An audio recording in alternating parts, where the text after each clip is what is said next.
Hello everyone, नमस्ते अनि स्वागत छ हजुरहरूलाई हिमालय किचनमा। आज म हजुरहरूको लागि लिएर आएको छु एकदमै मिठो तामाको अचारको रेसिपी। एकदम छिटो गरेर हामीले सजिलैसँग छिटो गरी खान सकिने अचार कसरी बनाउने भनेर म आज हजुरहरूलाई देखाउँदैछु। यसको लागि मैले यहाँ प्यानमा एक सानो चम्चा तेललाई तताउन राखेको छु। यसमा मैले फुराएँ आधा सानो चम्चा जिरा र मैले फुराएँ 1/4 चम्चा तोरी र 3टा लसुनको पटिला यसरी काटेर पिस बनाएर लिएको छु, त्यसलाई राखेँ। त्यसैगरी 2टा रातो सुकेको खुर्सानी,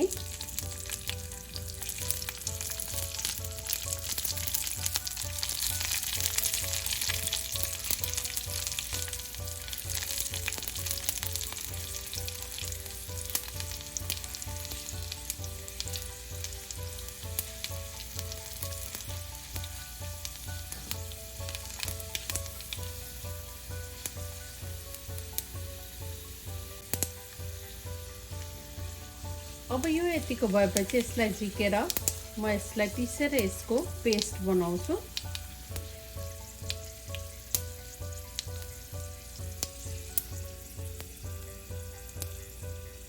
र अब फेरि मैले प्यानमा 1 ठुलो चम्चा तेललाई यहाँ तताउन राखेको छु र तेल तातेपछि मैले यसमा पुरा 1/4 चम्चा मेथी यतिको भएपछि मैले पुरा आधा सानो चम्चा जिरा, फेरि 1 इन्च अदुवाको टुक्रालाई यसरी काटेर लिएको छु, त्यसलाई राखेँ।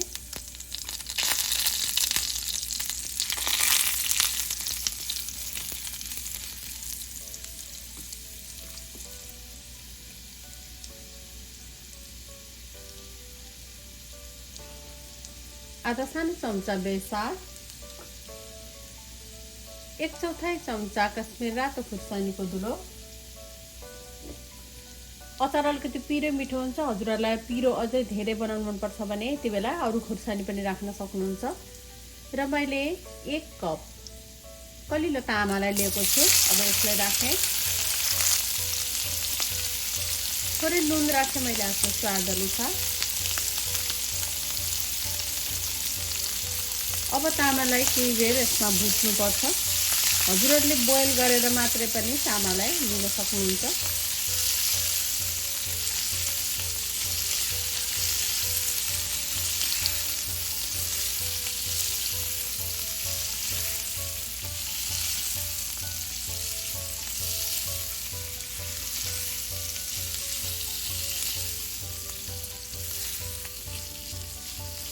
यसरी चलाउँदै चलाउँदै यसलाई केही बेर भुट्नुपर्छ।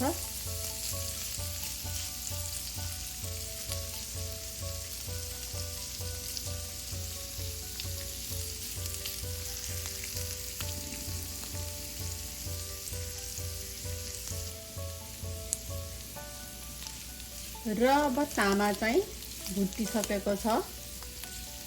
यो कलिलो हुने भएकोले यसलाई धेरै बेर पकाउनु पर्दैन। अब यसलाई म एउटा बलमा सार्छु र मैले अचारलाई बलमा सारिसकेको छु। र यति बेला मैले यसमा राखेँ मैले अघि बनाएको खुर्सानी र लसुनको पेस्टलाई।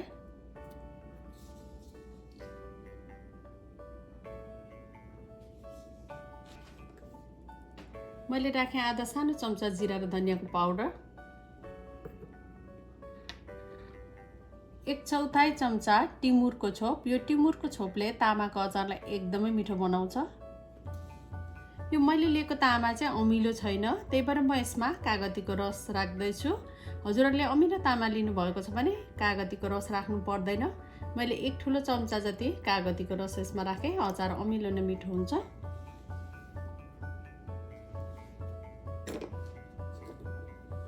थोरै नुन थप्दैछु आफ्नो टेस्ट अनुसार। अब यसलाई मिक्स गरिदिउँ।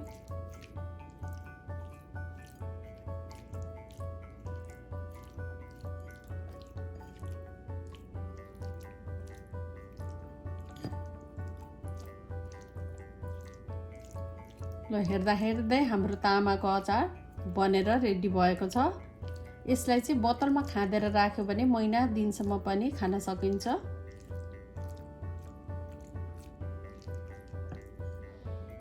अब यो चाहिँ इन्स्ट्यान्ट तामाको अचार चाहिँ खानको लागि रेडी भइसकेको छ। हजुरहरू पनि यसै गरी सजिलोसँग तामाको अचार बनाएर खानको लागि अवश्य पनि ट्राई गर्नुहोला। मिठो हुन्छ, सजिलैसँग बन्छ। हस् त, यो एकदमै मिठो तामाको अचारको रेसिपी हजुरहरूलाई राम्रो लाग्यो भने हाम्रो भिडियोलाई लाइक, कमेन्ट, सेयर गरिदिनु होला। यस्तै रेसिपीहरूको लागि हाम्रो च्यानललाई सब्सक्राइब पनि गरिदिनु होला। सब्सक्राइब गरिसकेपछि नजिक गरेको नोटिफिकेसन बेललाई पनि अवश्य पनि क्लिक गरिदिनु होला। फेरि पनि यस्तै मिठो परिकारको रेसिपी लिएर आउने नै छु। हाम्रो भिडियो हेरिदिनु भएकोमा हजुरहरूलाई धेरै धेरै धन्यवाद।